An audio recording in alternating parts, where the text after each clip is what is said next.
किसी भी व्यक्ति के प्रति जब प्रबल विद्वेष हो जाता है तो फिर व्यक्ति मर्यादा को, सदाचार को, धर्म को एक किनारे रख देता है और फिर सोचता है कि मेरा प्रबल शत्रु है, इसको समाप्त करने के लिए मैं किसी भी सीमा तक जा सकता हूं। तो वो सब कुछ करता है जो मनुष्य के बस में होता है, संभव होता है, सब कुछ करता है। जब देखता है कि मेरे बाहुबल का सहारा अब नहीं है, मैं बाहुबल से कुछ नहीं बिगाड़ सका, रुपया पैसा देकर गुंडे बदमाशों के द्वारा भी कुछ नहीं बिगाड़ सका, तो अब दैवी शक्ति का सहारा लेना चाहिए। तो वो तंत्र मंत्र टटका टूना इसके चक्कर में फिर वो पड़ता है, ऐसे मर जाए मेरा शत्रु। हम क्या कहें, संत विराजे हैं। इसी वृंदावन की घटना है। एक व्यक्ति आया, हम उघारे पुघारे बैठे थे, एक तौलिया लगाए थे केवल, शरीर पर कोई वस्त्र नहीं था, और एक व्यक्ति आया, बोला यहां का महंत कौन है? खाक छो की बात है, अब यहां नहीं थे। यहां का महंत कौन है? तो हम ही थे वहां। मैंने कहा महाराज जी हैं। नहीं बूढ़े नहीं, एक नया जवान बनाए महंत यहां का। हमसे बोला, हमारी तरफ उसने घूर के देखा, बोला तुम ही तो हो बाबा, तू ही तो है। ब्रजभाषा, बाबा तू ही तो है। मैंने कहा हाँ बोलिए क्या बात है। हमने कहा बोलिए क्या बात है। पता नहीं क्या हुआ उसको, उसने मेरी ओर पैर से लेकर सिर तक बहुत नजर गड़ा के मेरी ओर देखा, और देखने के बाद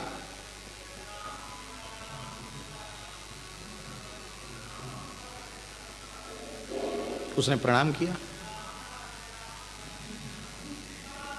बाबा तेरे चरण छू लूं। हमने कहा वहीं दूर से ही कर लो, दूर से प्रणाम। ला बाबा प्रसाद दे। तो मिश्री रखी थी ठाकुर जी कटोरी में, मिश्री दिया, चरणामृत भी दिया, मिश्री भी दिया। तो मैंने उससे पूछा कि आपको जरूरत क्या पड़ गई महंत से? उसने कहा मैं बहुत बुरा आदमी हूं,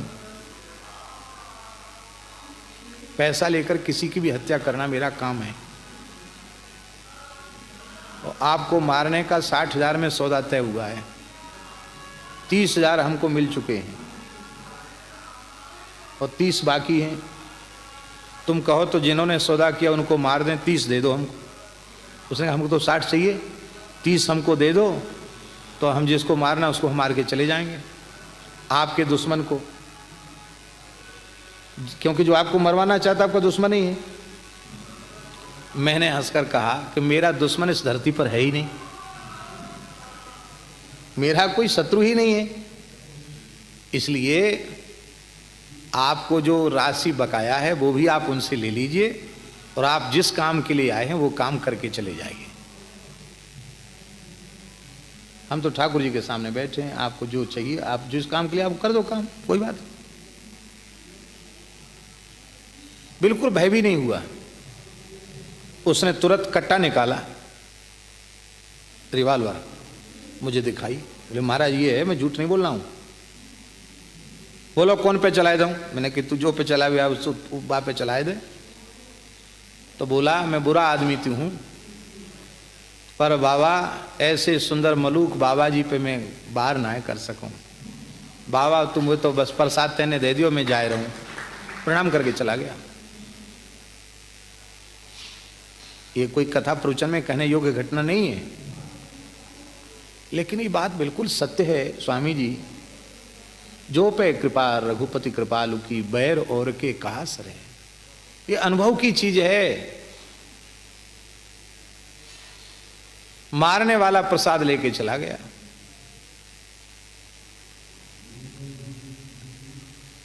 दूसरी घटना इसी मलुक पीठ की। पूज्य गुरुदेव भगवान जिस कोठरी में विराजते थे उसमें श्री भरतदास जी इस समय विराज रहे हैं। उसके बगल में दास की आसन थी। तो उसका नाम हम नहीं लेंगे, आप सब जानते हो, वृंदावन का एक विख्यात बदमाश।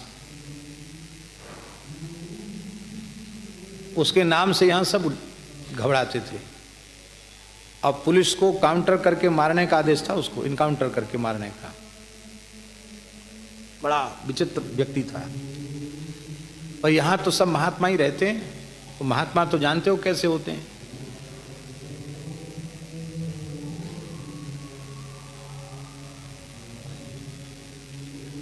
तो पूज्य रमण रीति वाले महाराज जी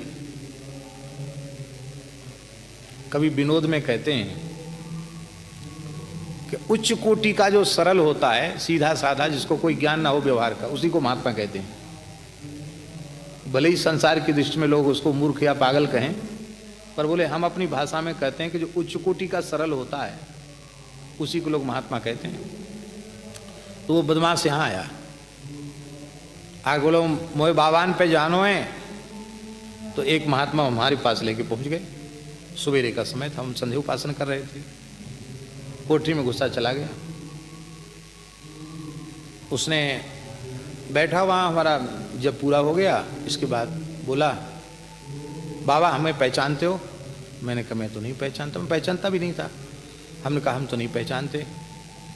बोले मुझे अमुक ठाकुर कहते हैं। उनके नाम तो हमने सुना है। तो बाबा 50,000 रुपये ला। 50,000 रुपये कहाँ से? पुरानी बात है, ये सब बना नहीं था, खंडहर पड़ा था। 50,000 रुपये ला। किस बात के? बोला एक ब्राह्मण की लड़की है, उसका विवाह करना है और मैं वचन दे चुका हूँ, और भी तमाम महंत लोग दे रहे हैं, तुम भी दो, 50,000 दो। तो मैंने कहा भाई देखो ऐसा है, ये हमारे पास 10-20 रुपये भी कोई चढ़ाता है तो गौ सेवा और संत सेवा के लिए देता है, ब्राह्मणों की सेवा के लिए देता है। आप जैसे लोगों को देने के लिए तो कोई नहीं देता, तो मैं आपको तो नहीं दे सकता। ये मुंह से निकल गया मेरे। इतना सुनते ही वो तमक गया। तुरंत उसने रिवाल्वर निकाली। बोले ये जाने बाबा या मैं कहा है? हमने हंसते हुए कहा कि हाँ खूब जानता हूं। बोले मैं जा रहा हूं।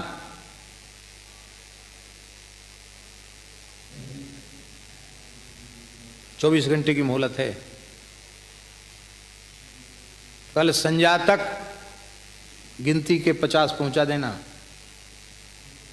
नहीं तो बस समझ लेना देख लेंगे हम तुमको। हमने कहा ठीक, अभी भी देख लिया आपने और कल भी देख लेना, हम भी रहेंगे तुम भी रहोगे, देखते रहना। पर अब मैं दूंगा तो नहीं, वैसे तो मन में आया, वैसे तो कोई दया बस कुछ कहता तो दे ही देते हैं, इसको तो नहीं देंगे। अब वो तो चला गया, अब हल्ला मच गया, अरे वो आया था वो आया था, ऐसे कह के गया। मैंने कहा भाई तुम लोग क्यों ऐसे जैसे तैसे आदमी को ऊपर क्यों ले आते हो? महात्मा बोले हमें क्या पता कि कौन आदमी था, वो तो कहा था महाराज के पास जाना हमले वाला है। चलो, लोगों ने कहा कहीं से व्यवस्था करके पहुंचा दो, और नहीं तो तुरंत पुलिस स्टेशन में जाकर के उसके नाम से रिपोर्ट कर दो।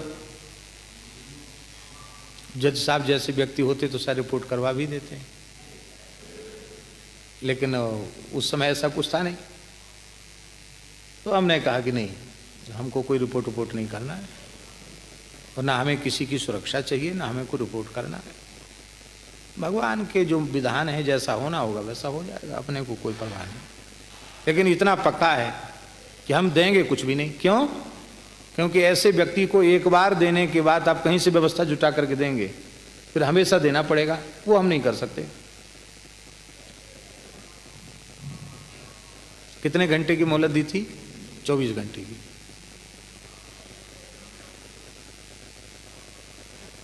दूसरे दिन ही हमको तो शाम तक पहुंचाना था। दोपहर पीछे पुलिस ने उसको घेर लिया, और ये जो पुराना सिंगापुर के आगे जो है ना गोविंद देव जी के उसी क्षेत्र में उसका इनकाउंटर कर दिया, ढेर हो गया भाई। लोगों ने कहा मलुक वाले महाराज ने करवा दिया, प्रभावशाली हैं उन्होंने करवा दिया। लेकिन सच्ची बात ये थी, भगवान सबके बाहर भीतर विराजमान हैं, सबके साक्षी हैं। मुझे तो पता ही चला दूसरे दिन, हमने तो किसी को कहा ही नहीं, पर वो कहता था कि कल संध्या तक की मोहलत है, देख लेंगे। भगवान ने कहा कि तेरी मोहलत ही अब खत्म हो गई, अब तू संध्या के पहले ही चला जाएगा, जहां जाना है वहां चला जाएगा। संध्या के पहले ही चला गया। ये बातें कहने की नहीं है, फिर भी इसलिए कही जा रही हैं कि हमारे जैसे एक अत्यंत सामान्य व्यक्ति, जिसके जीवन में हम अपने को भक्त नहीं मानते, क्योंकि भक्त का कोई लक्षण हमारे में नहीं है, साधु का भी लक्षण नहीं, भक्त का भी लक्षण नहीं, बस इतना मात्र है कि भगवान का तिलक मस्तक पर विराजमान है, भगवान की तुलसी कंठ में विराजमान है। नाम मात्र के लिए हम कहते हैं कि हम हरि गुरु संतों के सेवक हैं,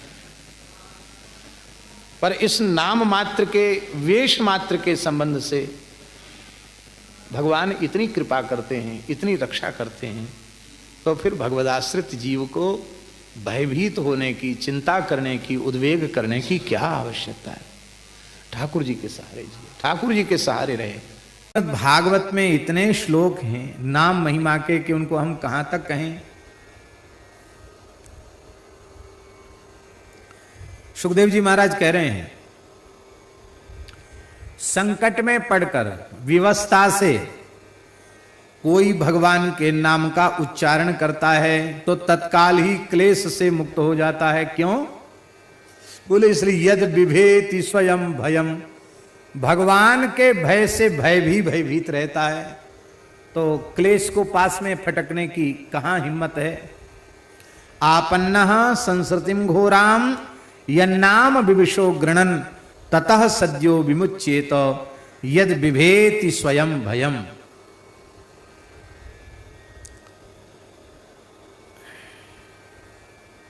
सार पर दृष्टि रखने वाले गुणग्राही साधु पुरुष कभी कलयुग की बुराई नहीं करते हैं,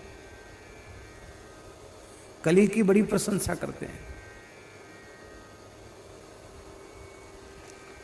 यत्र संकीर्तने नैव सर्वस्वार्थोऽभिलभ्यते।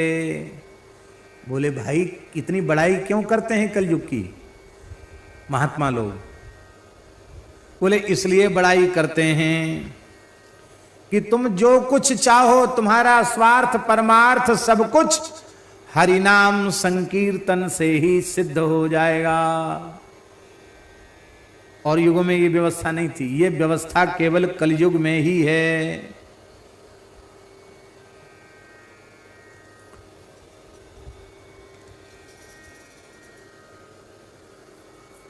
सतयुग में, पुराणों में लिखा है महाराज जी, सतयुग में 12 वर्ष तक अन्न जल वायु सब कुछ त्याग दे, हवा पीना भी छोड़ दे, 12 वर्ष तक समाधि लगाकर कठोर तप करे,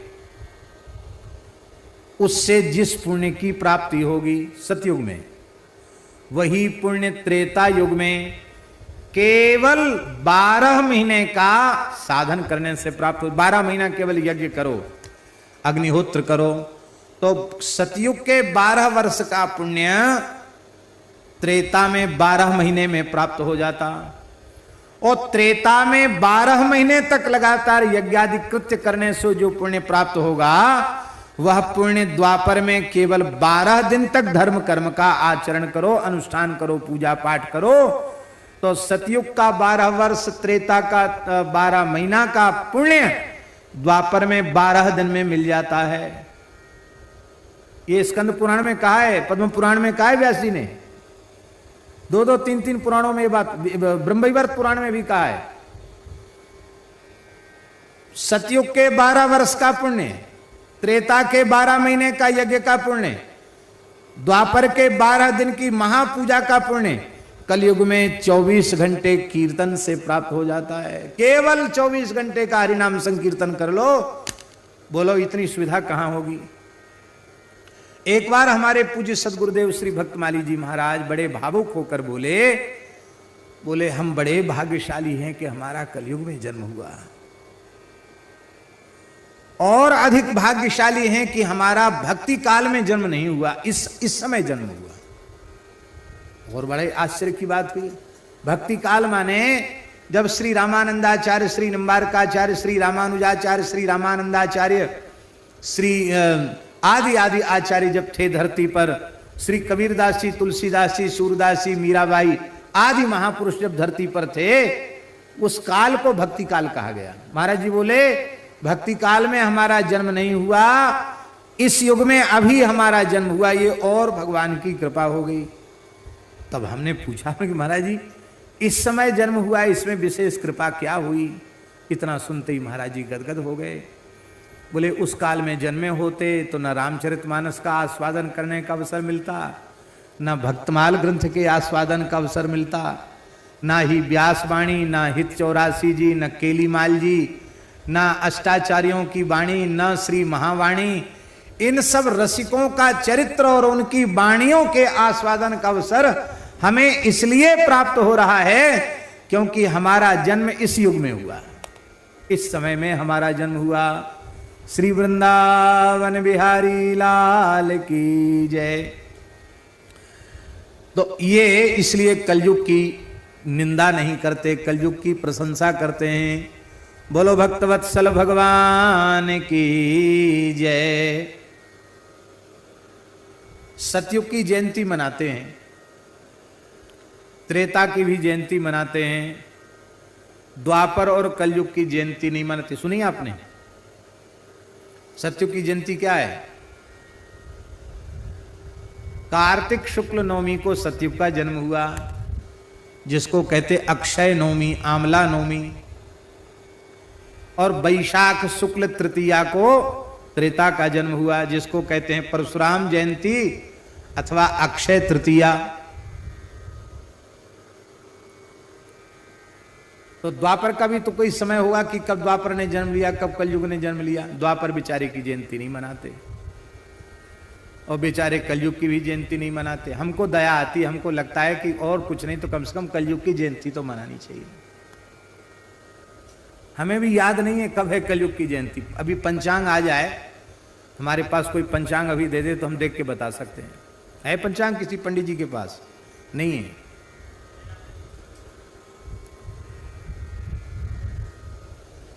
श्री वृंदावन बिहारी लाल की जय। पत्रा मिल जाए पंडित के पास तो पंडित पक्का, ओ नहीं तो फिर जैसे हमारे जैसे नकली पंडित माने जाओगे। श्री राम जय जय राम, श्री राम जय जय राम, श्री राम जय जय राम, श्री राम जय जय राम, श्री राम जय जय राम, श्री राम जय जय राम। सुन लो, माघ कृष्ण अमावास्या को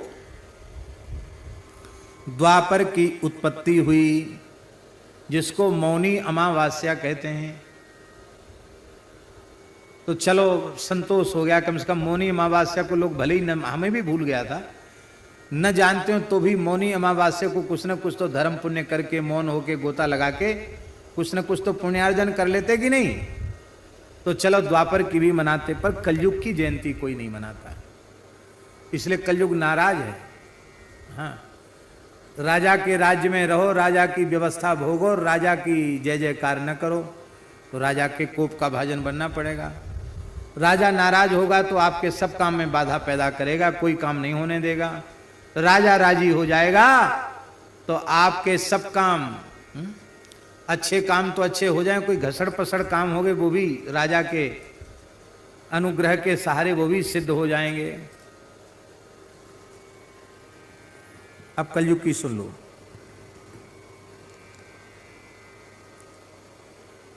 भादों के कृष्ण पक्ष की त्रयोदशी तिथि को रात्रि के काल में कलयुग की उत्पत्ति भई। भाद्र कृष्ण त्रयोदशौ रवौ अभिते व्यतिपाते निशीथे कलयुगोत्पत्ति है। क्या करें, भाद्रपद कृष्ण है निकल गई, भाद्रपद कृष्ण त्रयोदशी निकल गई जयंती। अब भैया लो आप लोग हमें याद दिला देना कम से कम। और ये YouTube में कथा जा रही है तो कुछ न कुछ तो ऐसे दो चार तो होंगे जो हमारी बात पर श्रद्धा रखने वाले, मानने वाले कुछ तो होंगे कम से कम। तो यदि भगवत कृपा से आपसे हो सके तो कलयुग की जो तिथि है, जिस दिन कलयुग प्रकट हुआ, फिर से बोलो कौन सी तिथि है? हाँ, भगवान का पहले भगवान प्रकट भई, बाद में कलयुग आया। बोलो भक्तवत्सल भगवान की। भाद्र कृष्ण अष्टमी को ठाकुर जी प्रकट भये और भाद्र कृष्ण त्रयोदशी को कलयुग प्रकट हुआ। तो भाद्र कृष्ण त्रयोदशी को अखंड कीर्तन करे और कलयुग की जयंती मनावे। हाँ, कलयुग में नाम की विशेष महिमा है, तो राजा राजी हो जाएगा कीर्तन करने से, फिर आपका सब काम बढ़िया हो जाएगा। मान लो आप 24 घंटे अपने घर में कीर्तन करने की सुविधा नहीं बन पा रही है, तो आप कम से कम इस तिथि पर 3 घंटे का कीर्तन जरूर अपने घर में करो। इतना भी कर लोगे तो बहुत लाभ हो जाएगा। और ये स्मरण भी करो कि आज कलयुग का प्राकट्य है, आज कलयुग की जयंती है। आज की तिथि हमने राजा को समर्पित की, राजा की प्रसन्नता के लिए हम कीर्तन करेंगे। इतना करने से भी कलयुग की कृपा हो जाएगी। कलयुग की कृपा होगी तो क्या होगा? कलयुग की कृपा होगी तो राम राम में खूब मन लगेगा। कलिम सभा जयंत्यार्याः रसज्ञाः गुणज्ञाः सारभागिनः यत्र संकीर्तने नैव सर्वस्वार्थो भी लभ्यते। संकीर्तन से ही सब कुछ प्राप्त हो जाता है।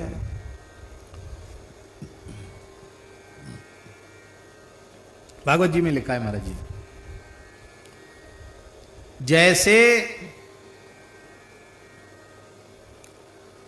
अग्नि काष्ठ को जलाती ही है। आग में लकड़ी डाल दो, कहो न जले, ये कैसे संभव होगा? अच्छा ठीक है, आपकी बिल्कुल श्रद्धा और विश्वास नहीं है अग्नि के प्रति कि जलाती है, फिर भी आप बिना श्रद्धा बिना विश्वास के लकड़ी डाल के देखो, रत्ती पर भी श्रद्धा नहीं है आपकी, अनविश्वास है, फिर भी लकड़ी डाल के देखो जलती कि नहीं जलती है। वो तो जलेगी। ये विलक्षण बात है। नाम में आपकी श्रद्धा विश्वास प्रेम कुछ नहीं है, फिर भी नाम कीर्तन करने से पाप नष्ट होगा होगा होगा, इसमें संदेह नहीं। तुलसी राके कहत ही निकसत पाप पहार, फिर आवन देवत नहीं देत मकार किवार। मलुकदास जी कहते हैं, राम नाम एक रति पाप के कोटि पहार, ऐसी महिमा नाम की जारी करे सब छार। और सुन लो, भागवत जी में लिखा है, ब्रह्महा पितृहा गोघ्नो मातृहा चार्यहा भगवान स्वादहा पुलकसको वापी शुद्धेरन यस्य कीर्तनात्। सुखदेव जी महाराज कहते हैं, ब्रह्मघाती, पितृघाती, गोघाती, मातृघाती, गुरुघाती, कुत्ते के मांस को पकाकर खाने वाला चांडाल पुलकस भी भगवान नाम का कीर्तन करे, श्री राम नाम का कीर्तन करे तो शुद्ध हो जाता है। इसलिए सब साधनों को छोड़ करके नाम जप करना चाहिए। नातः परम कर्म निबंध कृंतनम मुमुक्षूणाम तीर्थपदानुकीर्तनात् न यत् पुनः कर्म सुसज्जते मनोरजस्तमोभ्याम कलिलम यदन्यथा। सुखदेव जी महाराज कह रहे हैं, इसलिए संसार चक्र से छूटने की इच्छा जिनके मन में है, उनके लिए भगवान नाम कीर्तन से बढ़कर, भगवत गुणगान से बढ़कर के दूसरा कोई साधन है ही नहीं। जय हो श्री वृंदावन बिहारी लाल की जय। एवं व्रतस्व प्रिय नाम कीर्त्या जातानुरागो द्रुत चित्त उच्चैः हसत्यथो रौदति रौति गायत्युन्मादवन् नृत्यति लोकवाह्यः। एवं व्रतस्व प्रिय नाम कीर्त्या। क्या बढ़िया बात है महाराज जी। एकादश स्कंद में नवयोगीश्वर कह रहे हैं, संकल्प पूर्वक प्रतिज्ञा पूर्वक भगवान नाम रूप गुण लीला के गान का जिसने व्रत ले रखा है, उस भाग्यशाली जीव के जीवन में जातानुरागः, उसको भगवत प्रेम अवश्य प्राप्त हो जाएगा। प्रेम लक्षणा रसरूपा भक्ति उसे अवश्य प्राप्त हो जाएगी। जब उसका चित्त द्रवित हो जाएगा, पिघल जाएगा, प्रेम से द्रवित हो जाएगा, तो हसत्यथः, भगवान की ऐसी लीलाओं का दर्शन होने लगेगा, उनको देखकर उसे हंसी कभी आने लग जाएगी। हसती। श्री रघुनाथ दास गोस्वामी पाद राधा कुंड में विराजमान थे और नाम जप कर रहे थे और अपने नेत्रों से अपलक श्री कृष्ण के नित्य विहार की लीला का दर्शन कर रहे थे। लीला इस प्रकार की थी कि राधा कुंड के तटवर्ती निकुंज की एक अत्यंत पुष्पित लता के पुष्पों को देखकर श्री वृषभानुनंदिनी राधा रानी ने मनोरथ किया कि हे प्रियतम, इस पुष्पित लता के कुसुमों से पुष्पों से मैं आपका श्रृंगार करना चाहती हूं, इन पुष्पों का चयन करना चाहती हूं। अब लता ऊंची है, श्री जी का हाथ वहां तक नहीं पहुंचता है, तो ठाकुर जी ने अपनी गोद में श्री जी को उठाकर ऊंचा कर दिया। तो राधा रानी ने एक हाथ से लता को झुकाया और दूसरे कर कमल से फूल चुन चुन कर, ठाकुर जी ने पीतांबर की झोली बना रखी थी, उस झोली में फूल चुन के डालने लगी। अब ठाकुर जी को कौतुक हुआ कि ये लता पकड़ के झूल तो रही हैं, थोड़ा छोड़ दें तो थोड़ी और झूला झूल जाएंगी, उस समय इनकी झांकी कैसी होगी। तो ठाकुर जी ने धीरे से अपनी गोद से छोड़ दिया। जैसी ढीली गोद की तो श्री जी ने गिरने लगी तो दूसरे हाथ से भी लता को पकड़ लिया। अब लता को पकड़ा तो लता के सहारे राधा रानी झूला झूल गई, झूलने लगी। और जब झूलती हुई श्री जी को देखा तो ठाकुर जी तो हंसने लगे और श्री राधा रानी प्रणय कोप की मुद्रा से प्रीतम की ओर देखने लगी कि तुम बड़े धोखेबाज हो, बड़े चंचल हो, देखने लगी। इस लीला का दर्शन करके रघुनाथ दास जी हंसने लग गए ठाकुर जी की नटखट लीला को देख करके। यह है हसती। कभी कभी नाम जापक के सामने ऐसी लीलाएं प्रकट होती हैं, उनको देखकर वो हंसने लग जाता है। हसत्यथो रोदती, कभी भगवान सामने प्रकट, भगवान सहसा तिरोहित हो जाते हैं, अंतर्धान हो जाते हैं, तो कभी रोने लग जाता है। कभी उसको लगता है कि ठाकुर जी तो वो पहाड़ पर गैया चरा रहे हैं, ये सामने पर्वत पर ठाकुर जी खड़े हैं और मैं यहां हूं। अब मिलन की व्याकुलता है, निकट पहुंचने की व्याकुलता है, अब इतने जल्दी पहाड़ पर कैसे पहुंचेगा। तो यहीं से आवाज लगाता, गोपाल गोपाल, रौती, उच्च स्वरेण आह्वयति, उच्च स्वर से आवाहन करता, पुकारता है, नाम लेकर पुकारता है। गायति, कभी प्रेम में विभोर होकर गाने लग जाता है और कभी कभी तो इतना मतवाला हो जाता है कि नृत्यति, नाचने लग जाता है। लोकवाह्यः, उसे शरीर संसार की सुध नहीं रहती है, प्रेम में विभोर बेसुध होकर के वह नाचने लग जाता है। सुखदेव जी कह रहे हैं, यथा गदम वीर्यतमपो युक्तम यदृच्छया अजानतोप्यात्मगुणम कुर्यान मंत्रोप्युदाहृता। महाराज, जैसे दिव्य औषधि, अमृत हो अथवा विष ही हो, बिना जाने दैववशात कोई अमृत पी ले तो अमर हो जाएगा, उसको शक्ति बल प्राप्त हो जाएगा, और दैव वसात न जानता हुआ विष पी ले तो भी मर जाएगा। ऐसे ही श्री राम नाम की महिमा के बोध के बिना भी, ज्ञान के बिना भी कोई नाम का कीर्तन कर ले, जप कर ले, तो उसका संसार का दुख मिट जाएगा, इसमें संदेह नहीं।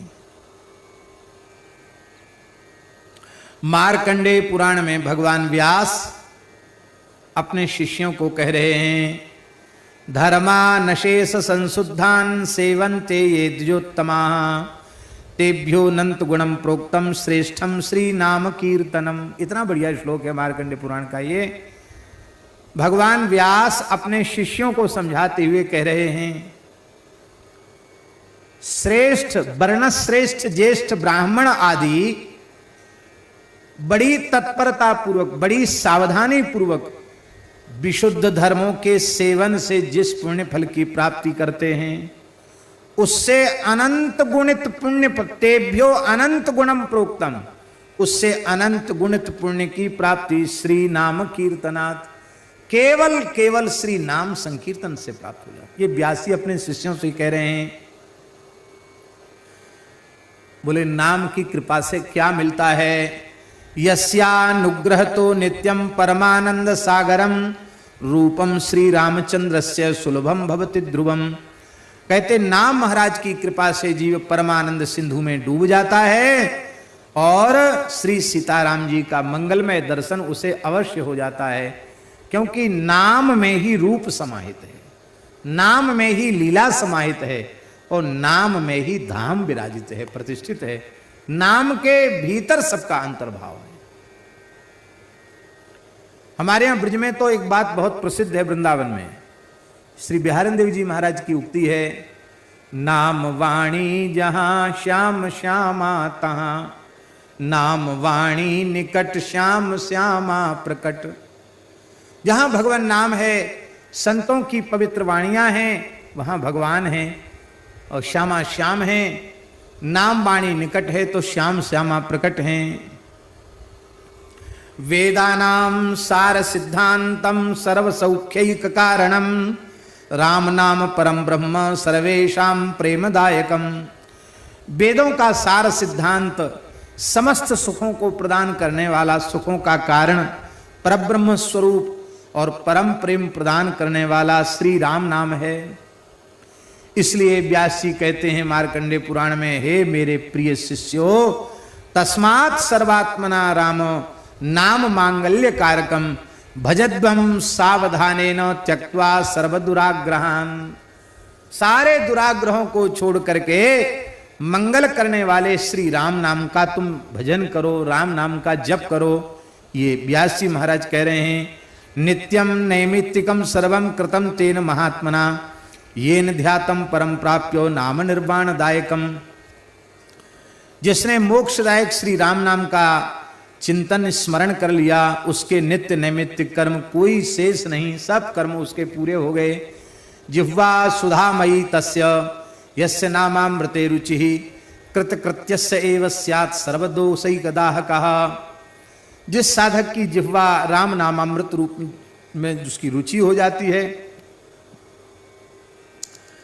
कहते हैं उसकी जिह्वा अमृतमयी हो जाती है। राम नाम का जप करते करते जिह्वा बड़ी रसीली हो जाती है, साधक कृतकृत्य हो जाता है और उसके सारे दोष जलकर भस्म हो जाते हैं। ये तो भगवान व्यास मार्कंडेय पुराण में अपने शिष्यों से कह रहे हैं। अब शिष्यों में भी एक उनके प्रधान शिष्य हैं सूत जी महाराज। व्यास जी प्रत्यक्ष सूत जी से कह रहे हैं, हे मेरे प्रिय शिष्य सूत जी, राम नाम परम गुह्यम सर्व वेदांत वंदितम ये रसज्ञा महात्मानस्ते जानन्ति परेश्वरम। हे सूत जी महाराज, राम नाम अत्यंत गुह्य है, समस्त वेदांतों से भी बढ़कर पूज्य है। जो श्री राम नाम के रस को जानते हैं वे ही परमात्मा के, परमेश्वर के स्वरूप को जानने में सक्षम हो सकते हैं। वे ही भगवान के स्वरूप का परिचय प्राप्त कर सकते हैं। यहां तक भगवान व्यास सूत जी से कह रहे हैं, नामस्मरण निष्ठानाम निर्विकल्पैक चेतसाम किम दुर्लभम त्रिलोकेषु तेषाम सत्यम वदाम्यहम। श्री राम नाम के स्मरण में जिनकी अपार निष्ठा है और जो संकल्प विकल्प से रहित होकर के नाम जप करते हैं, न कोई संकल्प न कोई विकल्प, पूर्ण निष्काम भाव से नाम जप करते हैं, ऐसे महानुभावों के लिए त्रिलोकी में कोई भी वस्तु दुर्लभ नहीं है। यह मैं तुमसे सत्य कहता हूं। यह सारा स्थावर जंगम अज्ञान प्रभवम सर्वम, सब अज्ञान प्रभव है, अज्ञान से उत्पन्न हुआ है स्थावर जंगम। राम नाम प्रभावेण विनाशो जायते ध्रुवम। राम नाम के प्रभाव से इसका विनाश, विनाश का अर्थ क्या है? जगत रूप तिरोहित हो जाता है, जगदीश्वर स्वरूप प्रकट हो जाता है। जैसे प्रहलाद जी की दृष्टि के समक्ष सर्वत्र भगवान प्रकट थे, ऐसे जगत हो जाता है। इसलिए भजस्व सततम नामो जिह्वया श्रद्धया सह स्वल्प के नैव कालेन महामोदः प्रजायते। अपनी जिह्वा से श्रद्धा पूर्वक राम नाम की रट लगाओ, भजन करो, थोड़े ही समय में महामोद की प्राप्ति हो जाएगी। अब महाराज पद्म पुराण का है, इसका मार्कंडेय पुराण का एक और श्लोक कहकर हम फिर पद की चर्चा करेंगे। धन्यम कुलवरम यस्या धन्यम कुलवरम तस्या यस्मिन् श्री राम तत्परः जायते सत्य संकल्पः पुत्रः श्रीशेष बल्लभः। उसका कुल धन्य है जो श्री राम के भजन में लगा हुआ है। कहते हैं जिस कुल में श्री राम नाम जप परायण सत्य संकल्प भगवान का भक्त पुत्र उत्पन्न होता है, वह कुल निश्चित ही धन्यवाद देने के योग्य है। हर हर महादेव से भक्तों को आप सबका यूट्यूब चैनल राधिका शरणम में स्वागत है। हमने राजेंद्र दास जी महाराज के श्रीमुख से बहुत ही अद्भुत प्रसंग का श्रवण किया, जिसमें महाराज जी ने अपने निज जीवन में हुई कुछ चमत्कारिक घटनाओं का वर्णन किया है, जिसे सुन के हमें बहुत कुछ सीखने को मिलता है। आपको ये वीडियो अच्छा लगा हो तो वीडियो को लाइक और कमेंट अवश्य करें, चैनल को सब्सक्राइब करें और इसी प्रकार की वीडियो के लिए इस चैनल में बने रहें। धन्यवाद। हर हर महादेव।